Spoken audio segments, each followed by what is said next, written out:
Hello everybody and welcome back to the channel. My name is Brianna and this is For Pause in a Book. I make book and lifestyle related content, so if that's something that you're interested in, make sure that you hit that subscribe button down below. Today we're going to be ranking all 60 books that I have read so far this year.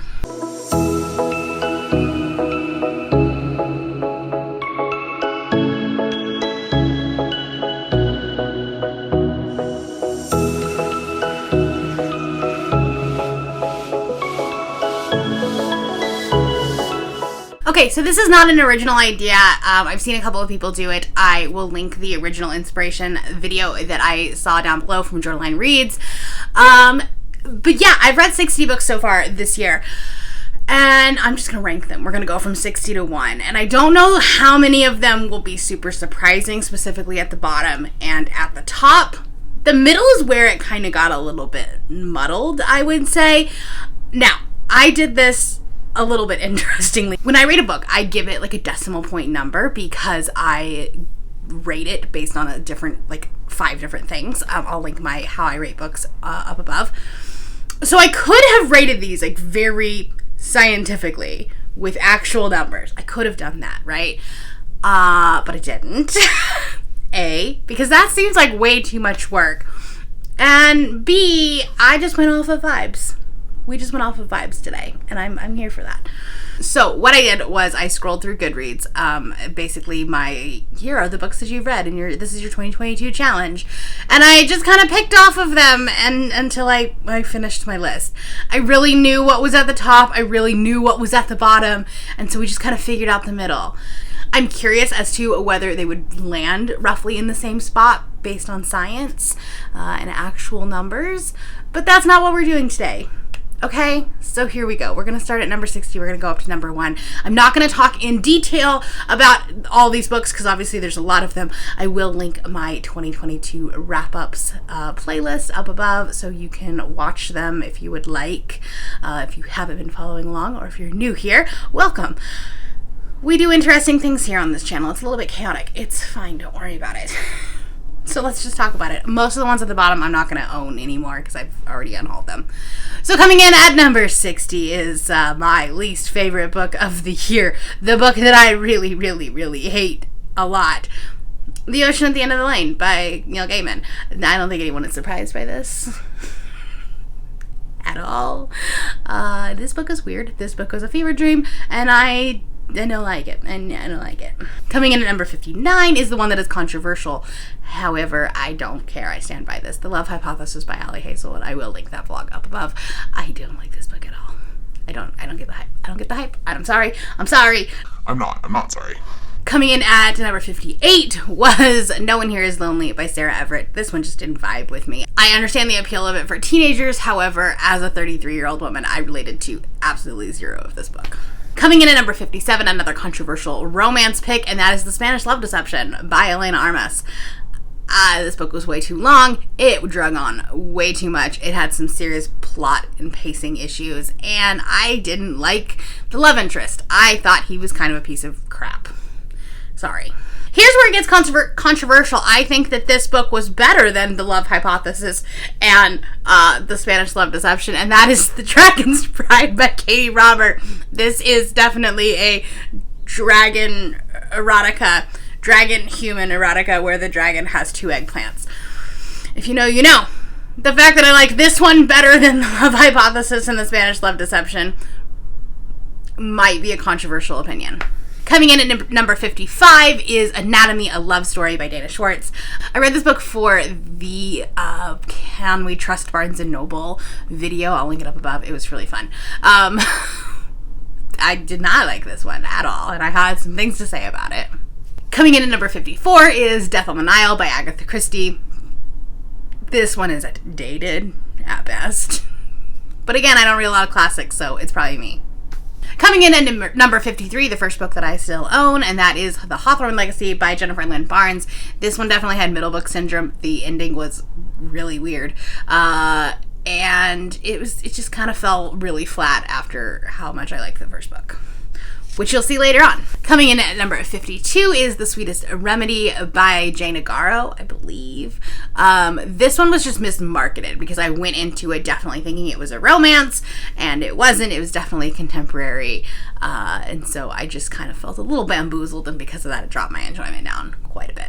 Coming in at number 51, I actually enjoyed this book, but because of how the author acts, it's much further down. It Ends With Us by Colleen Hoover. I don't like the fact that she doesn't believe in trigger warnings, even though her books are probably the number one reason why trigger warnings should exist. She says that it spoils the book. So she actively campaigns against it. So I don't read any more Colleen Hoover. We're done with that. I did read this book for the Can We Trust TikTok. Rounding out at number 50 is The Beast by Katee Robert. This is the fourth book in the Wicked Villain series. This is probably my least favorite one. It's shorter than the rest of them. It has to deal with like pre-existing relationships, but she doesn't really define those pre-existing relationships, and so for that reason I didn't really love that one as much. I still really like this series. I just haven't continued on with it quite yet. At number 49, we have A Wing Bearer. This is a middle grade graphic novel, and I just recently read this one, but I felt like it was really muddled. I was kind of walking through molasses. I'll link my wrap-up if you would like to hear more thoughts on it. Coming in at number 48 is The Project by Courtney Summers, I think. Why can I not think of her name? I think that's right. Here's the picture of the book. The first half of this book, 5 stars. The second half of this book, 1 star. So there's that. There was 2 whole different separate books. It went off the rails. I don't like books that go off the rails unless it's in a good way, and this was not. Coming in at number 47 is probably one of my most disappointing reads of the year so far, and that's Misrule by Heather Walter. This book just came out. Malice, which is the original book, is like up in the very top of this, and this one was definitely a disappointment. I'll probably read it again on audio. Maybe it was just like the time in which I read it, but not my favorite. Coming in at number 46 is Through Laya's Eyes, Volume 2. This is a really quick graphic novel that I don't remember much about, but I don't remember much happening in it. That's probably why it's on here. Coming in at number 45 is Midnight at the Electric. Can't remember the author's name, but here we go. Jodi Lynn Anderson. That name sounds familiar. This book could have been really good, but it was way too short. With dealing with 3 different timelines, it needed many more pages. Coming in at number 44, unfortunately, this is another pre-order for me. I Kissed Shara Wheeler by Casey McQuiston. I don't think I like her YA books as much as I like her new adults. I didn't like these characters as much. But as you can see, there's a little bit of a trend in pre-ordering books and not loving them. Coming in at number 43 is The Bromance Book Club by Lyssa Kay Adams. This is where I learned that Marriage on the Rocks trope, not my favorite. Actually, I kind of already knew that, but this solidified that. Coming in at number 42 is The Westing Game. This was a book that I read in high school, middle school, long time ago, and then tried to reread it as an adult. I enjoyed it. It was fun, but it's definitely an outdated book. That's for sure. Coming in at number 41 is Across the Green Grass Field by SEANAN McGuire. I did a reread of all of the Wayward Children series. I can't speak today. I did a reread of all the Wayward Children series. I'll link that vlog up above. And they're all kind of sprinkled in. All of these are rereads, and they all are better than the first time I read them. But this is my least favorite. Okay, and then coming in at number 40 is A Red Rising by Pierce Brown. I think I really liked the beginning of this book, but then this is such a weird genre blend of like sci-fi and fantasy that I just didn't understand it that much. I'll definitely continue on in the series. This was a reread for me. I read it back in 2018, and I read it again this past year, or this past April, and like I like it, but it's so weird. Coming in at number 39 is Down Among the Sticks and Bones by SEANAN McGuire. This is the second book in the Wayward Children series. Again, not one of my favorites. I think that this book is way too rushed. Coming in at number 38 is The Last Time I Lied by Riley Sager. I read this one on a whim at the very end of April, and like it was fun. It was interesting. I think it was really like kind of out of left field how it ended. It was campy. I like campy books. However, as a camp counselor, some of the logistics did not make a whole lot of sense for me. This one might be another controversial opinion, just the fact that it is as high as it is, and that is coming in at number 37 is Ice Planet Barbarians by Ruby Dixon. This is blue alien smut. And I liked it. I kind of had a good time with it. It was fun. It was like there was world building in it, which is kind of cool, and like culture building. I don't know. It was a good time. It was interesting. Half the time I was reading it, and I'm like, what am I reading? But also, I liked it weirdly. Coming in at number 36 is probably my least favorite Talia Hibbert book I've ever read, and that's Bad for the Boss. This is one of her like indie self-pub way backlist books, and it kind of dipped a toe into a romantic thriller, which is not generally my favorite, because they're just kind of real cheesy and corny and just not in a good way. So that's probably why I didn't like it as much. Then we have at number 35, The Cleaners by Ken Liu. This is almost a short story. Like, it was less than 100 pages. It was a very loosely inspired Princess and the Pea retelling. I read it for Realmathon. It was fun, but like not very in depth. Because again, almost a short story. I would have loved to have a 400-page book of this story, though. At number 34, we have We Hunt the Flame by Hafsa Fazal. I appreciate this book. But I didn't connect with it the way that I think most people do, unfortunately. Okay, at number 33, we have Hooked by Emily McIntyre. This is a Peter Pan-inspired, like, mafia romance. It was fun. It was a good time. I liked all of the Easter eggs that you get, because it's not a Peter Pan retelling, but, like, little bits and pieces about the St. Bernard dog and the, like, you know... I can't even remember. Like, I think her son's name was Barry. Not her son.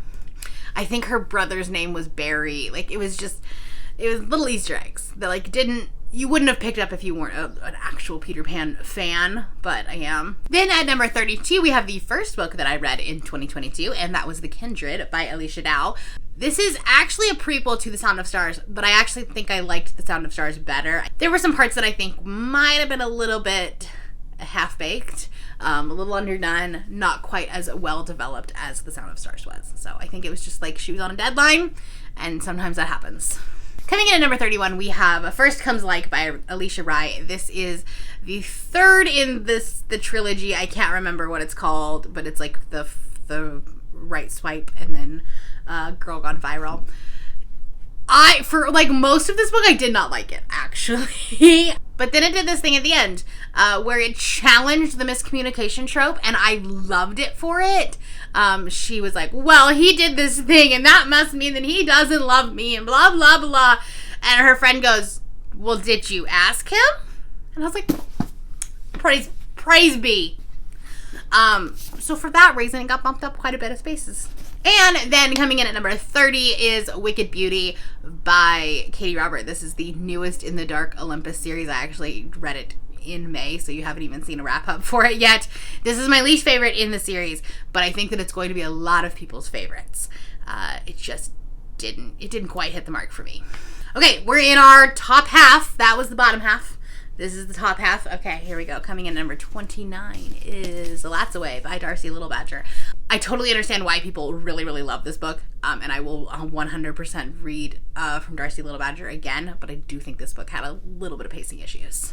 Okay, coming in at number 28 is Come Tumbling Down by Seanan McGuire. This is the fourth book in the Wayward Children series. This one used to be one of my least favorite ones, and so it got bumped up a few spaces this time around.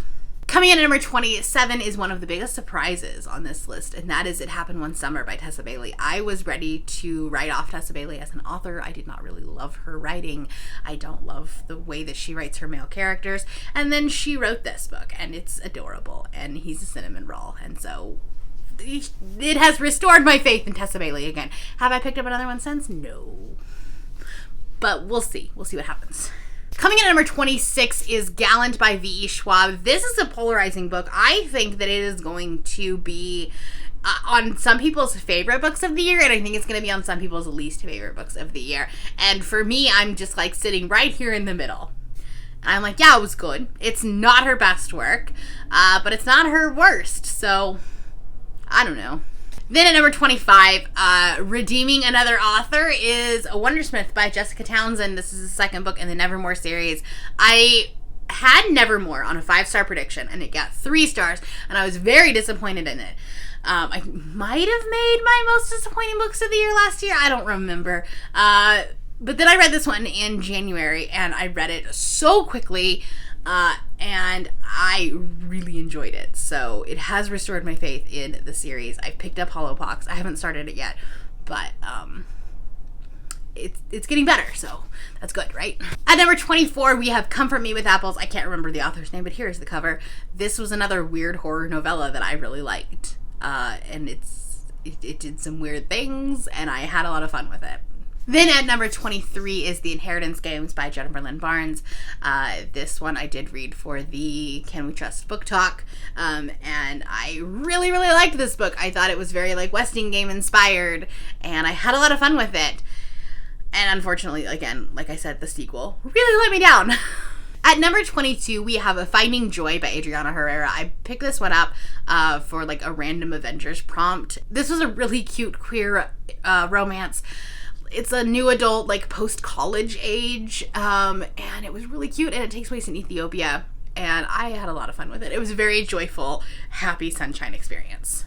At number 21, we have City of Bones by Cassandra Clare, another kind of surprise. When I first started saying that I was going to get into the Mortal Instruments, I originally was not going to read these because I heard they were cringy and kind of outdated, but I had so much fun with this. This is definitely like cotton candy, but I still had a lot of fun with it. And rounding out at number 20 is The Overnight Guest by Heather Gutenkopf. This, I think, is so far the best thriller that I've read this year, if I remember correctly. This was good. It was kind of slow build. I don't think it revealed everything right at the end. It kind of did it as we went along, and I like that in a thriller. So I can see why people wouldn't like this one, but I really enjoyed it. All right, at number 19, we have Where the Drowned Girls Go by SEANAN McGuire. This is the 2022 release for this series. This one I did not reread in Realmathon. I read this one back in January. And I really liked it. I really love the plus-size representation in this book. And Cora's story is beautiful. But I want more. I wanted more magic in this one because this one was more of a takes place at the school kind of book. Coming in at number 18 is the one that probably needs to send me to therapy, and that is There Are No Saints by Sophie Lark. This is a serial killer romance where there's 2 serial killers like fighting it out, and then this girl kind of gets in the middle of them, and the one serial killer ends up trying to protect her from the other serial killer. It's weird. It's like, does he want to kill her? Does he want to fuck her? We don't know. That's this book. Okay, then I have a couple of books that I've read in the month of May. So May has been a pretty good reading month so far, as far as quality anyways. So we have Stay Gold by Colby McSmith. This is a YA story about a trans character who's trying to stay hidden and just pass as a boy. And it takes place in Texas, which is obviously like a very hard state to be a trans kid in. So I really like this. Then at number 16, we have Book of Night by Holly Black. This is another one that's going to be really controversial. I think people are going to either really love this book or really hate it, and I really loved it.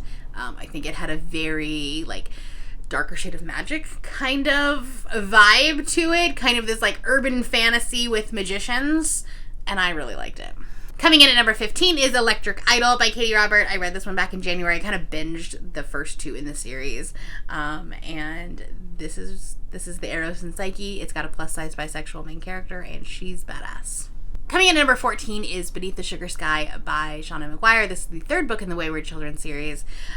This one used to be my favorite book in the series, but I think 2 of them actually surpassed it this time, so that's exciting. Then at number 13, we have Amari and the Night Brothers by B.B. Alston. This book was everywhere last year, and I'm very excited about the sequel coming out this summer. Coming in at number 12 is The Last Night at the Telegraph Club by Melinda Lowe. This is another one that like shouldn't have worked for me, but did. It's a historical YA, but I think it was beautiful. It was a great coming-of-age story, and I highly recommend it for Pride Month. At At number 11, we have Every Heart a Doorway by SEANAN McGuire. This is the first book in the Wayward Children series, and when I originally read this book in 2018, I gave it 3 stars, and I didn't really like it, and I wasn't going to continue on with the series, and then I did, and I'm so glad I did, and I loved it, and I reread this book, and I absolutely loved it. Now that I've seen the other characters that are in this book, like, I've seen their stories, and I just loved it. It was adorable, and I don't know why I didn't want to just, like, immediately continue on with the series. I probably would have liked this whole series better to begin with if I did that. Note to self, binging this series is the way to read this. Like, just read the whole thing in a weekend. Okay, so we've made it to the top 10. Obviously, this won't be the same at the end of the year when I do my top 10. A, because obviously I have 7 more months to read books. And B, I don't do rereads on my top 10 at the end of the year, so some of these are rereads.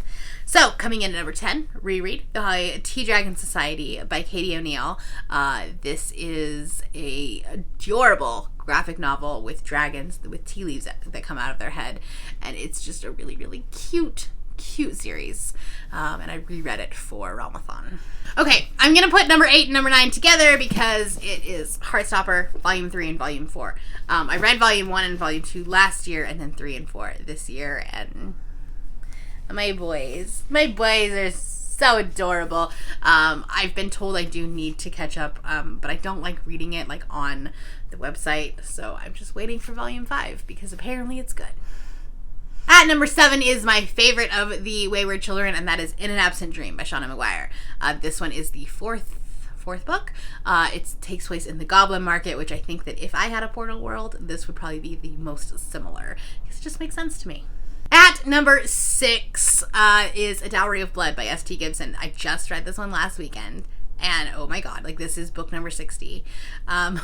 Oh my god, this is such a weird book, and I loved it, and I shouldn't have. If you didn't watch my vlog, it's a historical paranormal novella with vampires, and I don't like any of those things. And I somehow love this book. The writing is beautiful. You should go read it.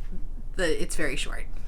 At number 5, we have City of Brass by S.I. Chakraborty, another book that I just recently read. I'm so in love with this series. I want to pick up Kingdom of Copper as quickly as possible, but the world building in this book is just phenomenal, and you know, if you've watched my channel, that's what I like in books. So I think at this point none of these books are going to be a surprise to anyone at all. Number 4 is Neon Gods by Katie Robert. This is the first book in the Dark Olympus series. It's a Hades and Persephone story, and I freaking love this book.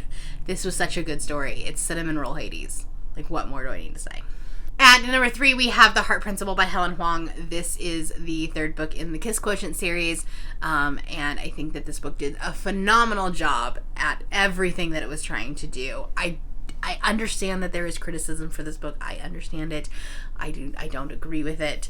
I think it was phenomenal. I think that the autism rep was fantastic. I think that the family trauma was fantastic. I do not necessarily recommend this book to everyone because it is really hard.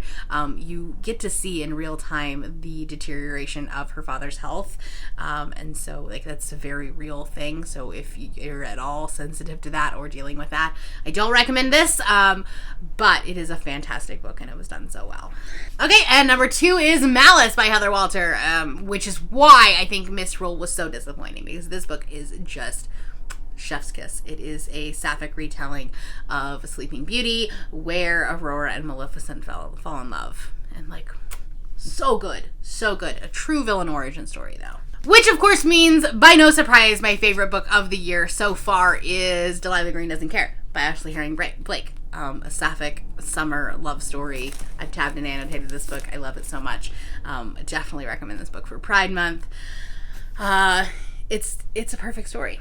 Those are the 60 books that I have read so far in 2022, and obviously, like, this would have made more sense to do at the mid-year point, but I thought 60 was a good number, and that was a nice round number without being too far out of hand. So that's what we're doing. Some of these you can see in my wrap-ups. Like I said, I'll post that playlist up above and in the description below. And then otherwise, stay tuned for my May wrap-up for some in-depth discussion about the books that I have most recently read. Let me know down in the comments below if you agree or disagree. We can talk down there. I know that some of these opinions are pretty controversial. That is all I have for you today. If you are new here and you have not yet subscribed, there's a little red button that you can do so down below the video, and all of the other links to my social media will be in the description below if you would like to be my friend on any other platform. Thank you all for watching, and I will see you next time. Bye.